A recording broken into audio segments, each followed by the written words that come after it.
In the autumn of 1857, a letter arrived at the offices of the Charleston Mercury newspaper, written in a careful hand that betrayed years of secretive practice.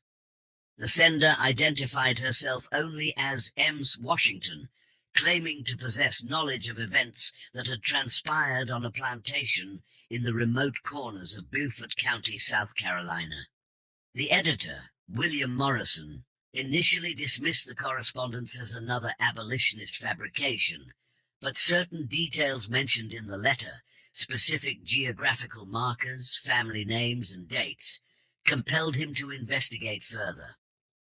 The plantation in question, known as Greystone Manor, sat on approximately 2,000 acres of rice fields along the Combahee River, some 30 miles southwest of Charleston. Property records from the Beaufort County Courthouse show that the estate had belonged to the Harrington family since 1792, when Cornelius Harrington purchased the land with profits from his shipping business.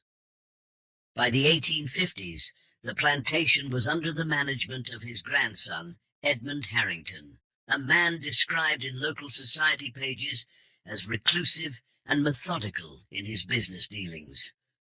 What made M. Washington's letter particularly unsettling was her claim that she had been born on the plantation in 1835 and had remained there until her escape in 1856. According to her account, she had witnessed events during her final year at Greystone that defied explanation and had haunted her during the months following her departure.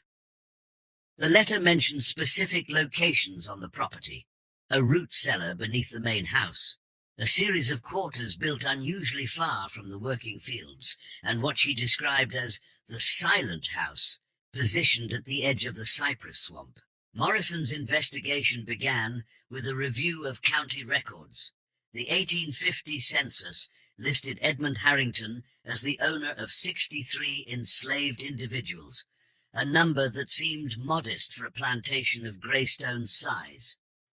More puzzling were the ages listed for many of the enslaved population, an unusually high number of individuals recorded as being over 50 years of age, with very few children under 15.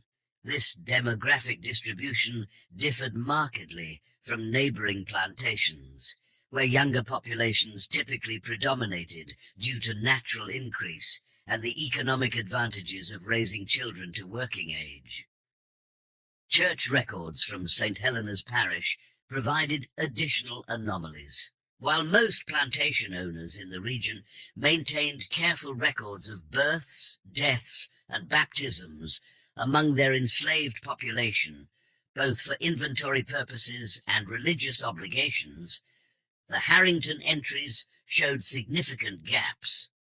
Between 1850 and 1856, only 3 births were recorded for Greystone Manor, despite the size of the population. Death records were similarly sparse, listing just 2 deaths during the same period. These numbers suggested either remarkable health conditions or significant underreporting. Local residents, when questioned discreetly, offered little information about the Harrington plantation. The family attended St. Helena's irregularly, and Edmund Harrington was rarely seen in Charleston social circles, despite his family's long-standing prominence. Merchants who conducted business with the plantation described their transactions as brief and formal. Rice shipments from Greystone arrived at Charleston docks on schedule, but the quantities seemed inconsistent with the plantation's apparent capacity. The physical description of Greystone Manor, as provided in M. Washington's letter, matched surveyors' maps from 1843. The main house, built in the Georgian style common to successful planters, sat on a rise overlooking the river. An avenue of live oaks, planted by the original owner, extended from the main road to the house entrance. The enslaved quarters, however, were positioned differently from typical plantation layouts. Rather than forming a single community near the main house, they were distributed across 3 separate locations, with one group situated nearly a mile from the central buildings. close to the swamp's edge. M.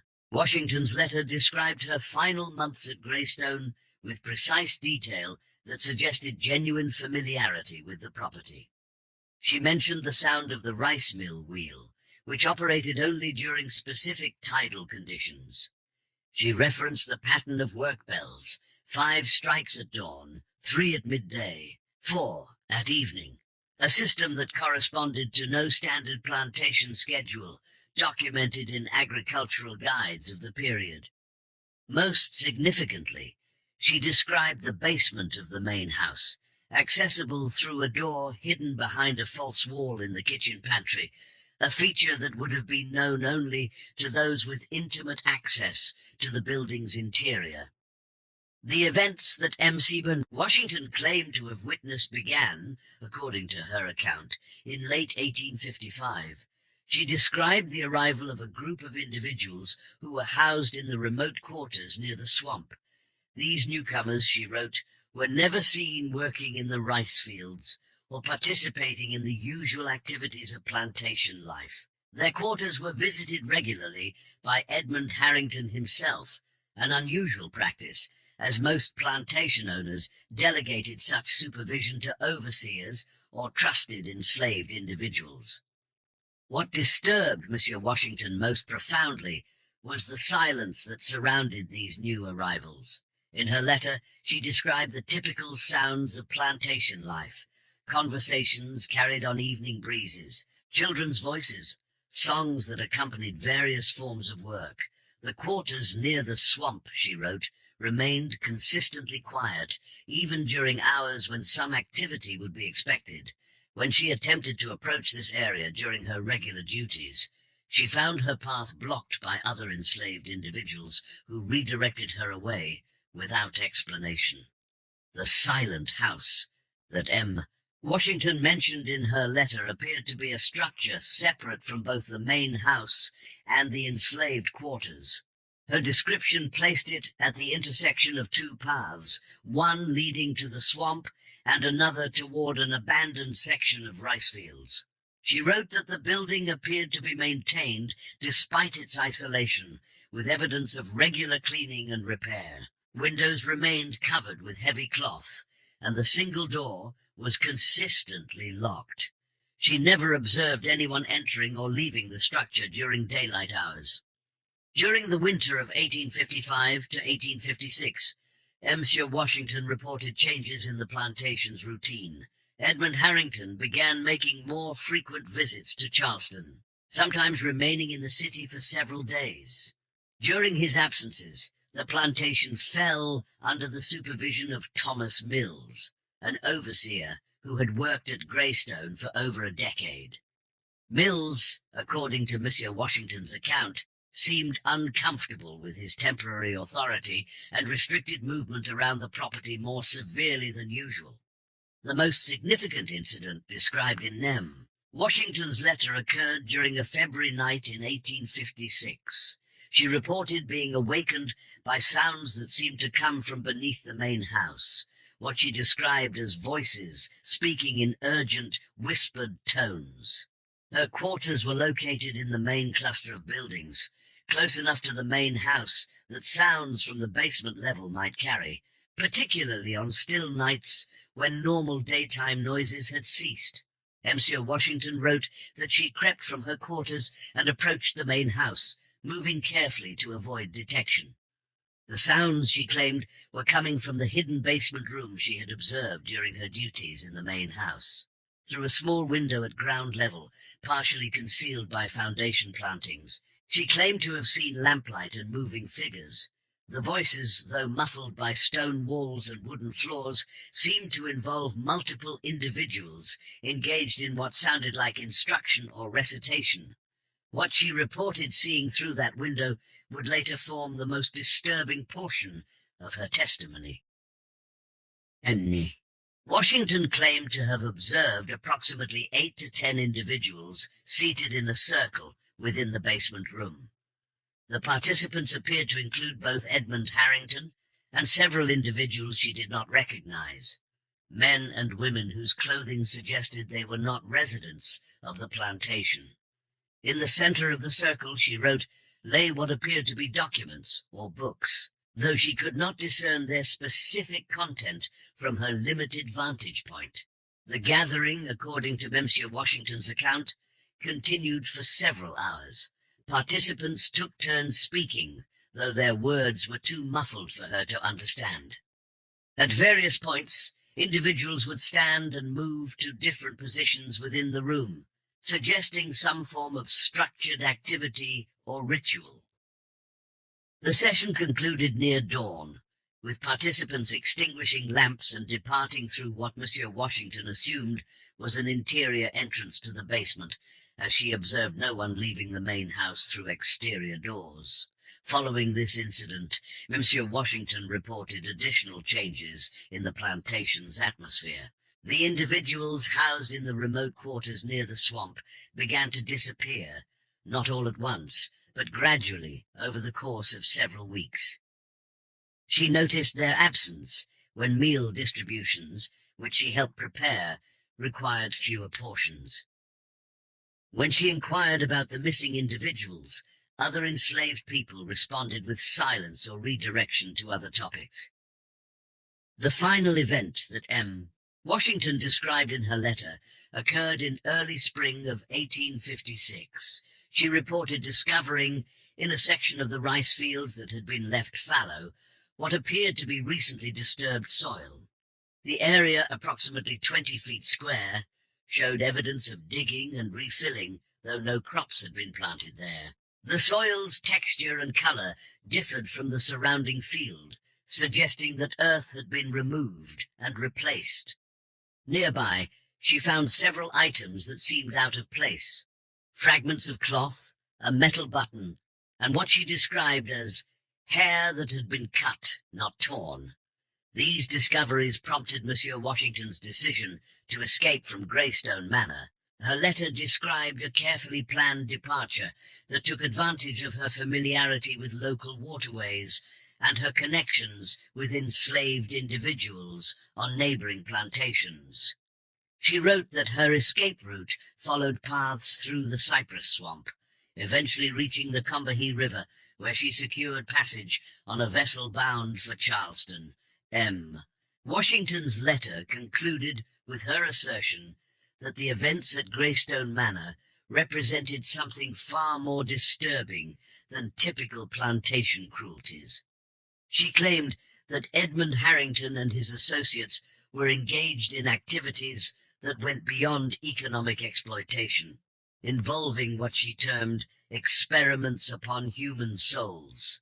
Her description suggested practices that combined medical experimentation with psychological manipulation, conducted upon individuals who had been specifically selected for their isolation from normal plantation community life. The investigation launched by William Morrison faced immediate obstacles. Edmund Harrington refused to respond to written inquiries and declined to meet with representatives from the Charleston Mercury. Attempts to visit Greystone Manor were met with denial of access, with plantation personnel claiming that Edmund Harrington was traveling and had left instructions that no visitors were to be admitted. Legal challenges to this restriction proved unsuccessful, as South Carolina law provided plantation owners with broad authority to control access to their property. Morrison's efforts to locate M. Washington herself proved equally frustrating. The letter had been delivered to the newspaper office by a third party, and no return address had been provided. Inquiries among Charleston's free black community and among enslaved individuals who had recently arrived in the city yielded no information about her whereabouts. It appeared that Monsieur Washington had either continued her journey to destinations outside South Carolina, or had chosen to remain hidden within the city's large population. Independent verification of the plantation's population proved challenging due to the limitations of available records. The 1860 census, conducted several years after Monsieur Washington's reported escape, listed Edmund Harrington, as the owner of 59 enslaved individuals, 4 fewer than the previous count. While this decrease could be explained by various factors, deaths, sales, or escapes, the demographic profile remained unusual, with an even higher proportion of older individuals and very few children. Local medical records provided no evidence of unusual mortality rates in Beaufort County during the period in question. Dr. Samuel Hughes, who served several plantations in the region, reported no epidemics or unusual health conditions that might explain the demographic patterns at Greystone Manor. His records did note that Edmund Harrington had never requested medical services for his enslaved population, claiming to handle such matters privately, a practice that, while not illegal, was considered unusual among planters of his social standing. The investigation took an unexpected turn in the summer of 1857, when Morrison received a second letter, this one from a different source. The writer identified himself as James Crawford, claiming to be a former overseer who had worked at Greystone Manor during 1854 and 1855. Crawford's letter corroborated several elements of Monsieur Washington's account, particularly regarding the unusual layout of the plantation and the presence of individuals housed separately from the main enslaved population. Crawford's testimony provided additional details about Edmund Harrington's management style and the plantation's operations. He described Harrington as intensely secretive about certain aspects of the property, maintaining personal control over areas that would typically fall under an overseer's supervision.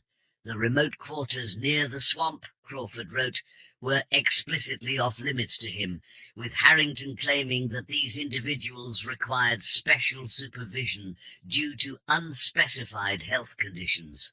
According to Crawford's account, his employment at Greystone Manor ended abruptly in late 1855, when he questioned Harrington about irregularities in supply orders.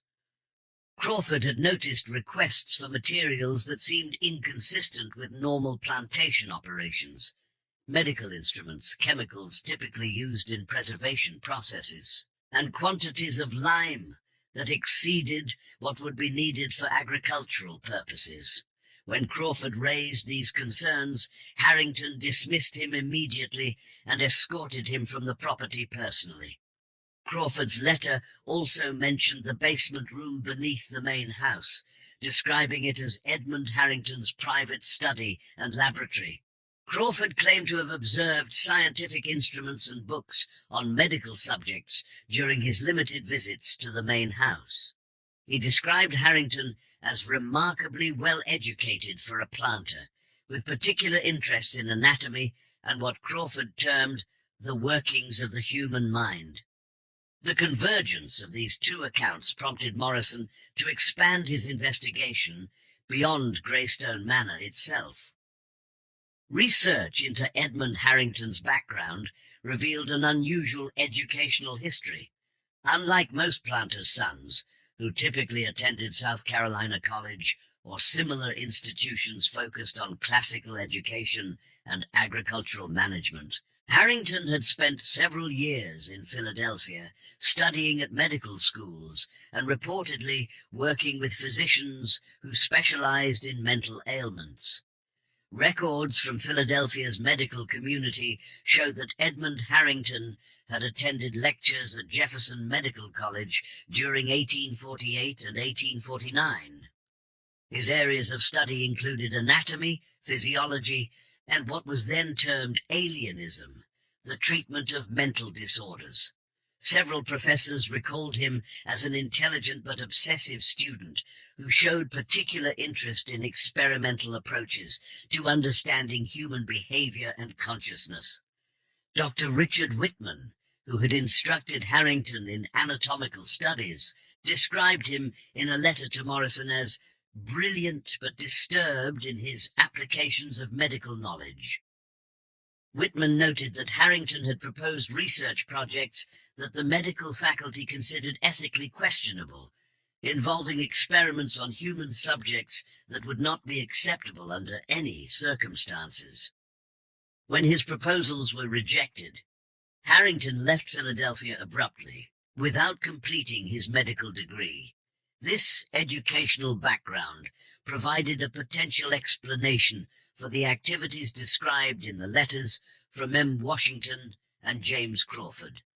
Edmund Harrington's medical training, combined with his isolated plantation setting and access to enslaved individuals who could be subjected to experimentation without legal protection, created conditions for the type of systematic abuse that both correspondents had described. Morrison's investigation also revealed financial irregularities in Harrington's business dealings. Bank records showed periodic large expenditures that could not be explained by normal plantation operations. Payments to Philadelphia suppliers included orders for medical equipment, chemical compounds, and books on anatomy and mental medicine. These purchases continued regularly throughout the 1850s, suggesting ongoing experimental activities rather than casual intellectual interest. The most disturbing discovery in Morrison's investigation came through court records in Charleston. In 1854, Edmund Harrington had petitioned the court for permission to establish what he described as a private medical facility for the treatment of mental ailments among the enslaved population. The petition claimed that such a facility would serve a humanitarian purpose by providing care for individuals whose conditions made them unsuitable for normal plantation labor. The court had approved Harrington's petition, granting him authority to operate such a facility on his plantation property. The approval was granted with minimal oversight requirements, reflecting the legal system's general assumption that plantation owners were best positioned to manage their own property and population. This legal authorization provided Harrington with broad latitude to conduct activities that might otherwise attract legal scrutiny. The timing of this court petition corresponded closely with Monsieur Washington's account of changes at Greystone Manor.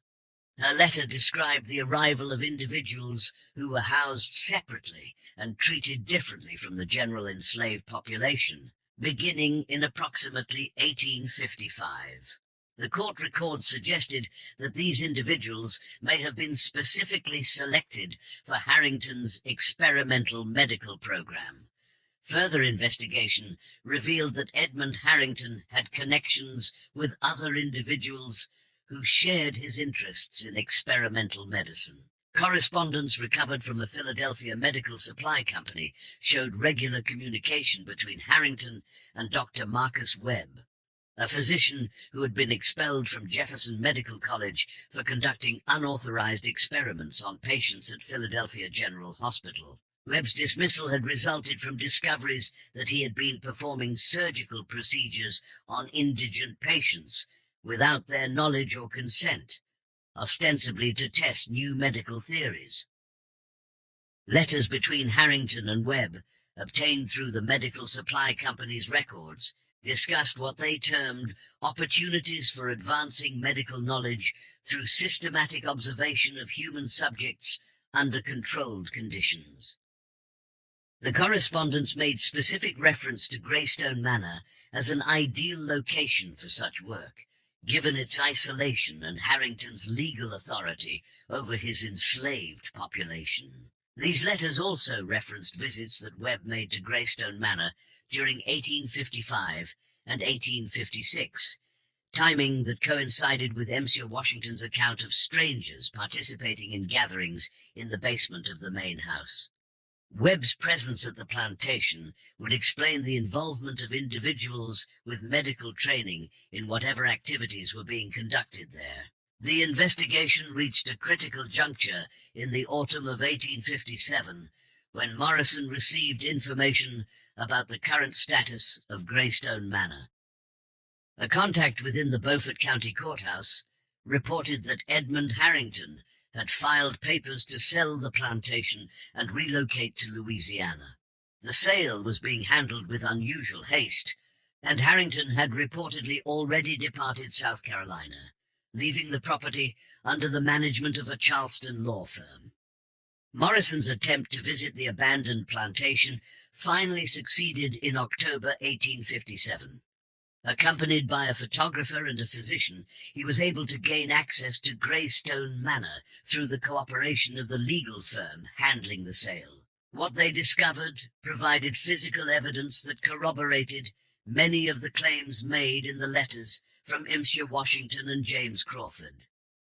The basement room beneath the main house was exactly as described, a large, windowless space accessible through a concealed door behind the kitchen pantry. The room contained remnants of scientific equipment, including surgical instruments, chemical apparatus, and what appeared to be restraining devices designed for human subjects. Tables along the walls showed evidence of regular use, with stains that the accompanying physician identified as likely biological in origin. Books and papers left in the basement revealed the scope of Harrington's interests and activities. Medical texts focused on anatomy, surgery, and mental medicine were mixed with handwritten journals documenting what appeared to be systematic experiments. The journals contained detailed observations of human subjects, identified only by numbers, describing their responses to various treatments and procedures. One journal entry, dated February 18th, 56, described an experiment involving subject number 17 and documented the individual's responses to what was termed progressive psychological pressure. The entry noted the subject's initial resistance, followed by gradual compliance, and concluded with observations about the permanence of behavioral changes induced through the experimental protocol. Another journal contained anatomical drawings that suggested direct observation of human dissection. The precision of these illustrations indicated that they were based on actual procedures rather than theoretical study. Accompanying notes discussed the relationship between physical brain structure and mental function, with specific attention to areas of the brain that controlled memory and emotional response. The remote quarters near the cypress swamp provided additional evidence of the plantation's unusual activities. The buildings, though abandoned, showed modifications that differed significantly from typical enslaved housing. Windows had been covered with heavy boards, and interior walls contained soundproofing materials. Several rooms contained metal rings anchored to walls and floors, apparently designed to secure individuals in specific positions. Most disturbing were the discoveries made in the area that M. Washington had described as containing disturbed soil. Careful excavation revealed a series of shallow graves containing human remains. The bodies showed evidence of medical procedures, surgical incisions, missing organs, and bone modifications that suggested systematic experimentation. The number of graves corresponded roughly to the number of individuals that M. Washington claimed had disappeared from the remote quarters. Forensic examination of these remains, conducted by Dr. Charles Hammond of Charleston, revealed evidence of procedures that went far beyond any legitimate medical treatment. Several skulls showed holes that had been drilled with surgical precision, suggesting trepanation or other forms of brain surgery.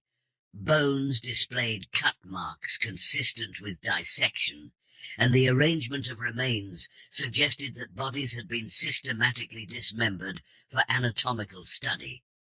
Dr. Hammond's report concluded that the individuals buried in these graves had been subjected to medical experimentation of the most brutal and systematic nature. The precision of the procedures indicated that they had been conducted by individuals with significant medical training, corroborating the evidence of Edmund Harrington's educational background and his collaboration with Dr. Marcus Webb. The investigation's findings were published in the Charleston Mercury in November 1857, causing considerable public reaction throughout South Carolina and beyond. The detailed documentation of systematic medical experimentation on enslaved individuals represented one of the most thoroughly documented cases of such abuse in the antebellum South. The story was republished by newspapers throughout the northern states and provided powerful ammunition for abolitionist arguments about the inherent corruption of the slavery system. However, the legal response to these revelations was limited by the constraints of South Carolina law and the broader legal framework governing slavery. Edmund Harrington had already left the state, and efforts to locate him in Louisiana proved unsuccessful. The legal authority he had been granted to operate a medical facility on his plantation provided some protection against criminal charges, as his activities could be argued to fall within the broad discretion granted to plantation owners in managing their enslaved population. Dr. Marcus Webb's involvement in the Greystone Manor experiments led to his exclusion from medical societies in Philadelphia. But criminal prosecution proved impossible due to jurisdictional issues and the legal status of the victims. The medical establishment's response was limited to professional censure, reflecting the broader society's failure to provide legal protection for enslaved individuals against medical abuse. The fate of Monsieur Washington, whose letter had initiated the investigation, remained unknown. Despite extensive efforts by Morrison and others to locate her, no trace of her whereabouts was ever discovered. Some evidence suggested that she may have continued north to Canada, joining the thousands of escaped enslaved individuals who sought safety beyond the reach of American fugitive slave laws. Other accounts placed her in Philadelphia, working with abolitionist organizations to document similar cases of systematic abuse. James Crawford, the former overseer whose testimony had corroborated MC Washington's account, disappeared shortly after his letter was published in the Charleston Mercury. His landlord in Charleston reported that Crawford had left his room suddenly, taking only essential belongings and leaving no forwarding address. Whether his disappearance was voluntary or the result of threats from individuals seeking to suppress the investigation was never determined.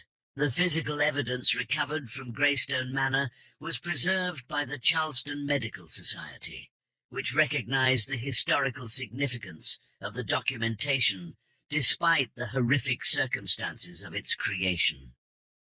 The journals and anatomical drawings provided rare insight into the methods used by individuals who exploited the vulnerability of enslaved people for experimental purposes. This documentation later proved valuable to historians studying the intersection of medicine, slavery, and systematic abuse in the antebellum South.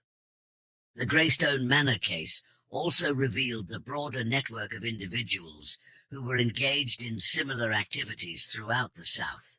Correspondence found in Edmund Harrington's papers referenced other plantation owners and physicians who were conducting what they termed research into human nature using enslaved subjects. These networks operated with relative impunity, protected by the legal framework of slavery and the geographic isolation of plantation communities. The investigation's impact extended beyond immediate public reaction to influence broader discussions about medical ethics and human experimentation. The systematic documentation of abuse at Greystone Manor provided concrete evidence of the potential for medical knowledge to be perverted into instruments of torture and control. This evidence contributed to developing standards for medical research that would eventually require informed consent and ethical oversight. For the enslaved community throughout South Carolina, the revelations about Greystone Manor confirmed fears about the vulnerability of individuals who could be subjected to any form of abuse without legal recourse. The case became part of the oral history transmitted within enslaved communities, serving as a warning about the potential dangers of isolation from community support networks.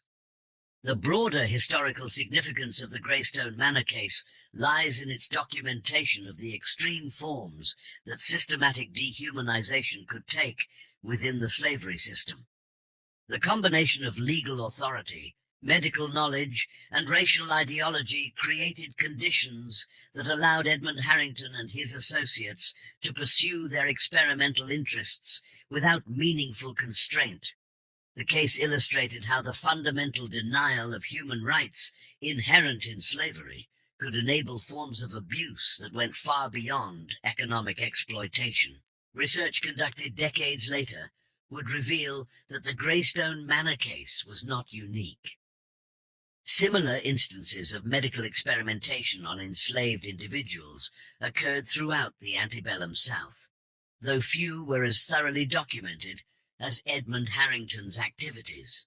The legal framework that permitted such experimentation persisted well beyond the end of slavery, contributing to ongoing patterns of medical abuse directed at vulnerable populations. The story of Greystone Manor also demonstrates the crucial role that testimony from enslaved individuals played in exposing systematic abuse. M. Washington's courage in documenting her experiences, despite the enormous risks involved, provided the foundation for revealing crimes that would otherwise have remained hidden. Her letter represents one of the few surviving first-hand accounts of medical experimentation from the perspective of its victims. The investigation launched by William Morrison illustrated both the potential for journalism to expose systematic abuse and the limitations imposed by legal and social structures that protected perpetrators. Despite the thoroughness of Morrison's documentation and the compelling nature of the evidence he assembled, the legal system's response remained constrained by its fundamental acceptance of enslaved people's lack of legal protection. The final disposition of the Greystone Manor property reflected the broader society's desire to move past the revelations rather than confront their implications fully. The plantation was eventually sold to a buyer from Georgia, who demolished the main house and converted the land to different agricultural uses. The graves discovered during the investigation were quietly reinterred in an unmarked section of a local church cemetery, and the physical evidence of the experiments was removed from public view. By 1860, the Greystone Manor case had largely faded from public attention, overtaken by the mounting political crisis that would lead to civil war.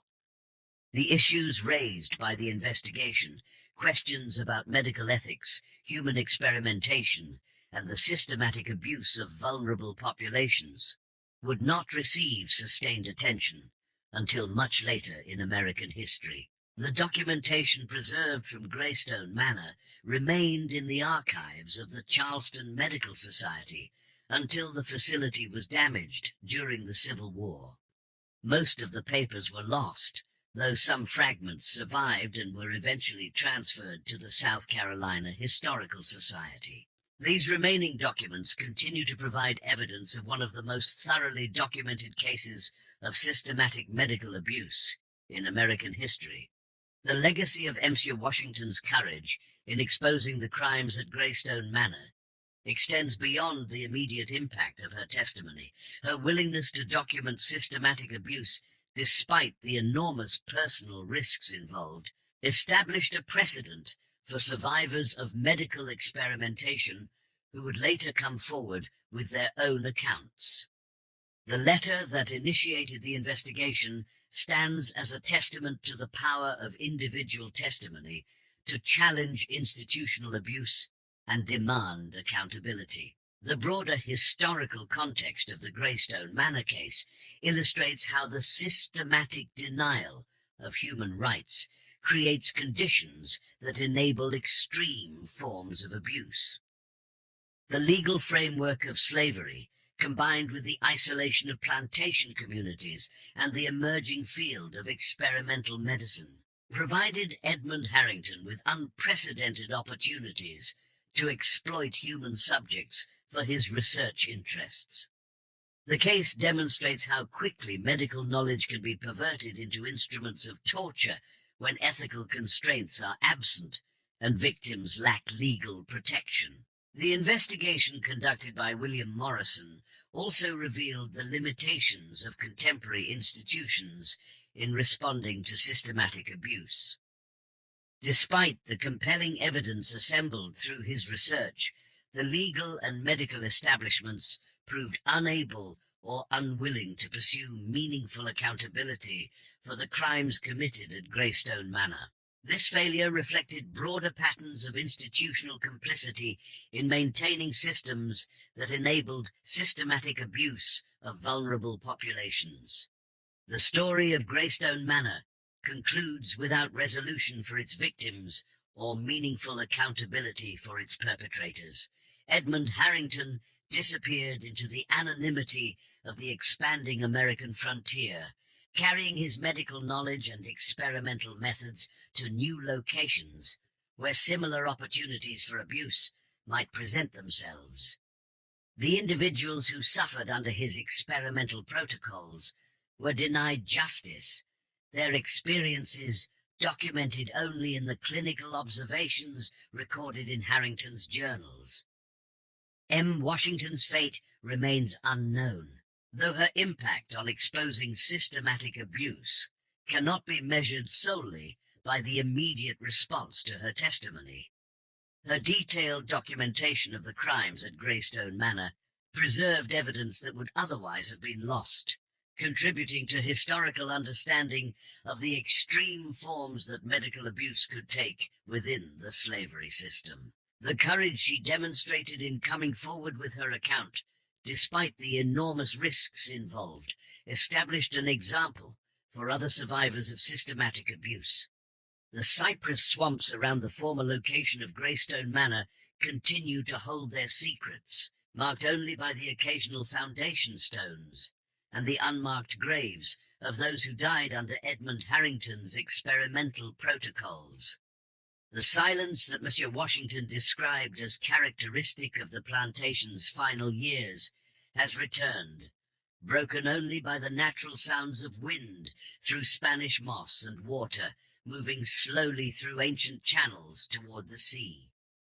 Yet the echoes of what transpired at Greystone Manor continue to resonate through American history, preserved in the fragments of documentation that survived and the testimony of those who witnessed systematic abuse and found the courage to speak. The case stands as a reminder of how quickly medical knowledge can become an instrument of oppression when ethical constraints are absent and victims lack legal protection, and of the crucial importance of listening to those who risk everything to expose institutional abuse.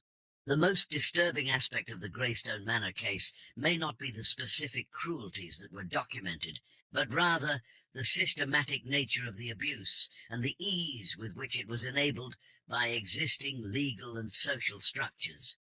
The case illustrates how the fundamental denial of human rights creates conditions that make extreme abuse not only possible but likely, and how institutions that should provide protection can instead become complicit in maintaining systems of oppression.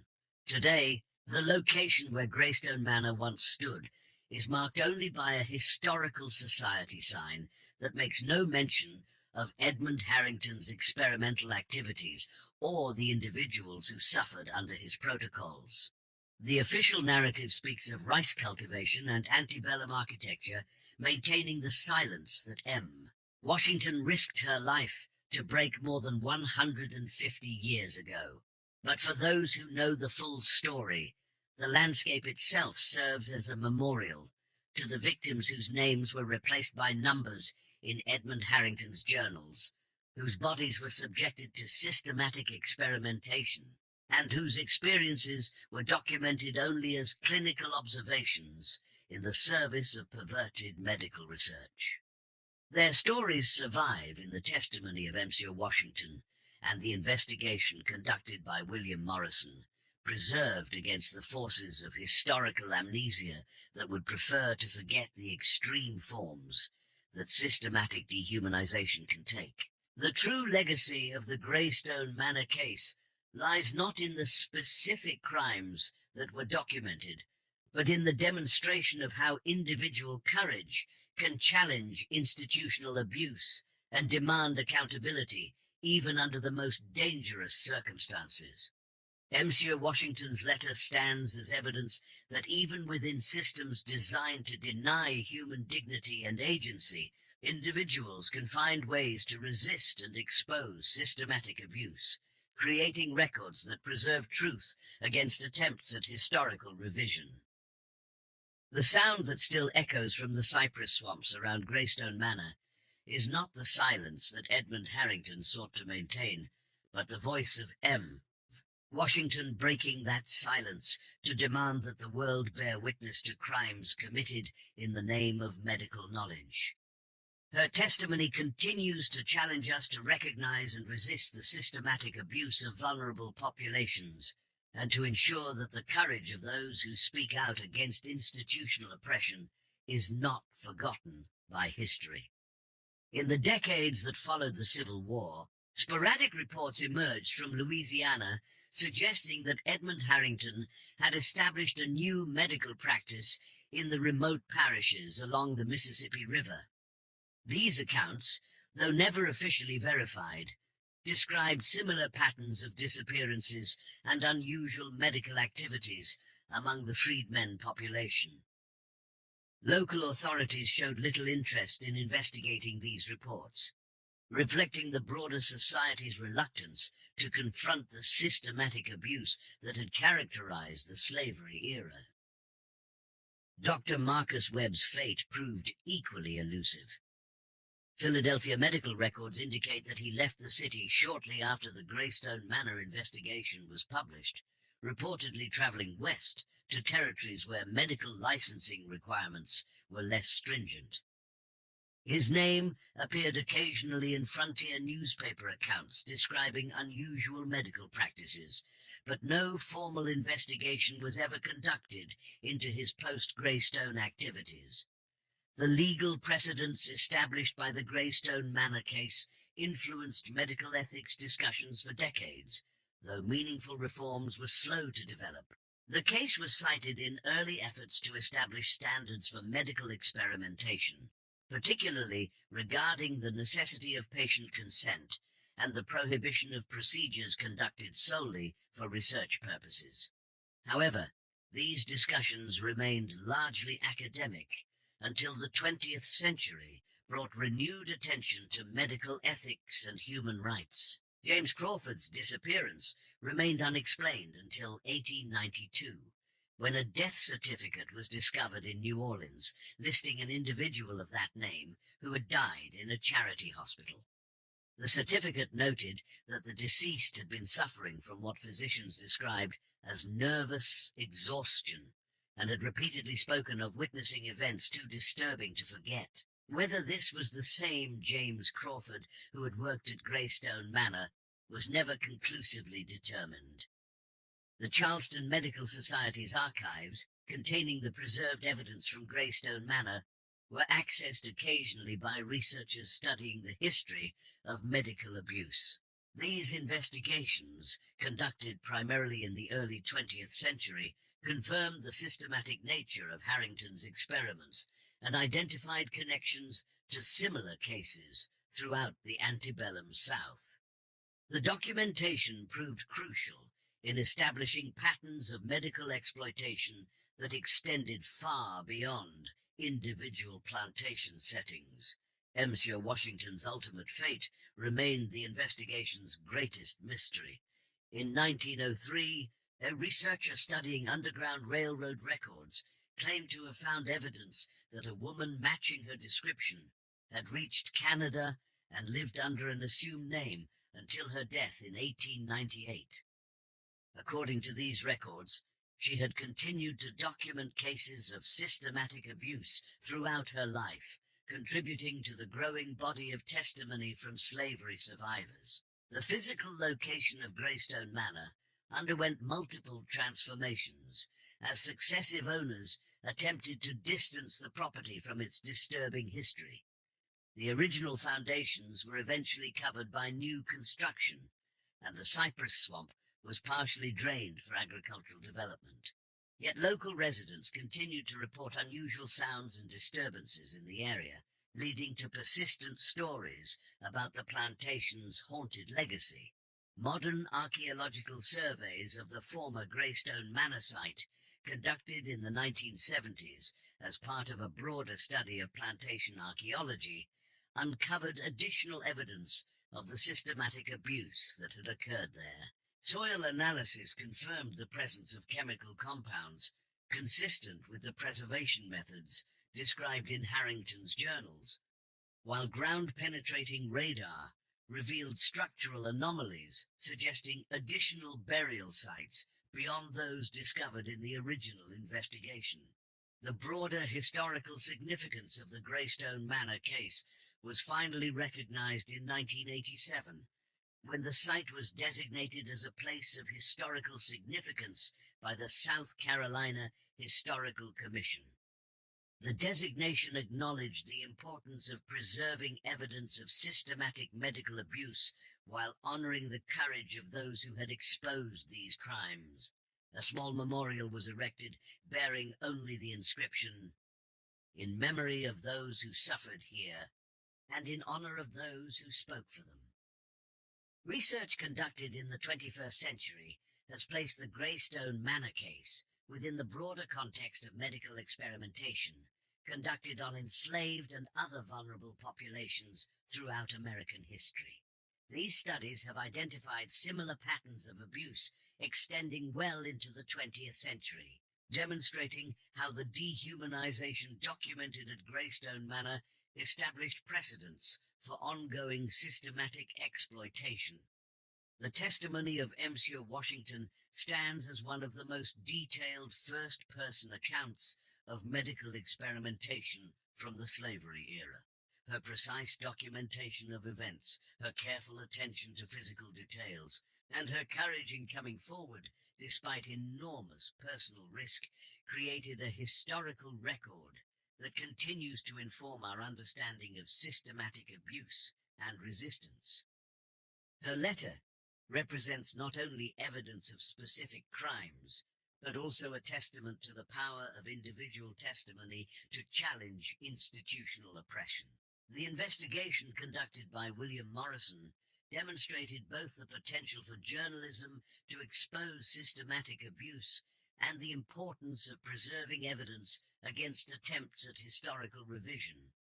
His methodical approach to documenting the crimes at Greystone Manor, combined with his persistence in pursuing the investigation despite legal and social obstacles, created a record that survived subsequent attempts to suppress or minimize the significance of the case. The legacy of Greystone Manor extends beyond the specific crimes committed there to encompass broader questions about medical ethics, human rights, and the responsibility of institutions to protect vulnerable populations. The case illustrates how quickly medical knowledge can become an instrument of oppression when ethical constraints are absent, and how crucial it is to maintain vigilance against the systematic abuse of power. Today, the former site of Greystone Manor serves as a reminder that the pursuit of knowledge without ethical constraint can lead to the most extreme forms of human exploitation. The silence that once protected Edmund Harrington's experimental protocols has been permanently broken by the testimony of Monsieur Washington and the investigation that her courage made possible. The cypress swamps around Greystone Manor continue to grow, slowly reclaiming the land where systematic abuse once flourished under the protection of legal authority and social indifference. But the voices of those who suffered there, and of those who risked everything to expose their suffering, remain preserved in the historical record, challenging each generation to recognize and resist the forces that enable systematic dehumanization. The most enduring lesson of the Greystone Manor case may be that individual courage, even under the most dangerous circumstances, can break through institutional silence and demand accountability for systematic abuse. M. Washington's letter stands as proof that truth can survive attempts at suppression, and that the testimony of survivors can ultimately challenge even the most powerful systems of oppression. In the end, the story of Greystone Manor is not primarily about the specific horrors that occurred there, but about the human capacity for both extreme cruelty and extraordinary courage. The case reminds us that the protection of human dignity requires constant vigilance against those who would exploit vulnerability for personal gain, and that the voices of those who speak out against systematic abuse must be preserved and honoured by history. The sound that echoes from Greystone Manor today is not the silence that Edmund Harrington sought to impose, but the enduring testimony of M.C. Washington, and all those who refuse to let institutional abuse remain hidden in darkness. Their courage continues to illuminate the path toward justice and accountability, ensuring that the